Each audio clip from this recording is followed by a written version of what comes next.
এই বাহ্যিক শিক্ষাটা প্রতিপালন করছে না, যারা ধর্মকে মানে না তারা হচ্ছে এগুলো কি করে দেবে। তো এগুলো দরকার আছে। যখন কেউ স্নান করবে, শুক্র বস্ত্র পরিধান করবে, সুচিতার আগে তখন তার মানসিকতাটা পবিত্র হবে। আর এই পবিত্র মানসিকতায় তার দ্বারা অসৎ কার্য হবে।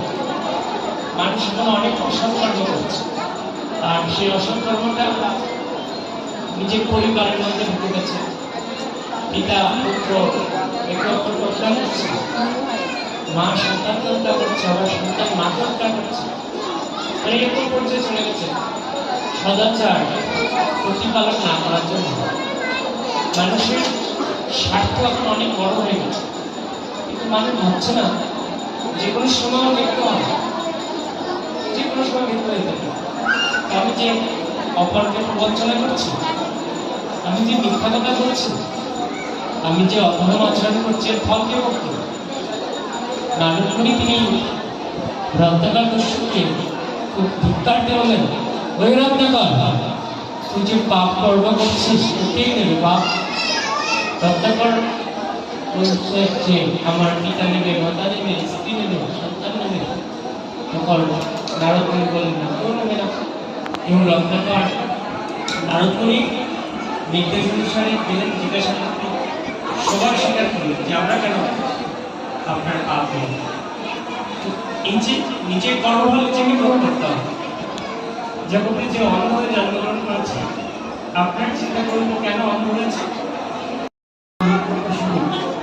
শিশুপাল, কংস, জরাসন্ধ সমস্ত পশুদের অনেক জনজাগতিক গুলছে, কিন্তু তাদেরকে অসুর বলা হয়েছে।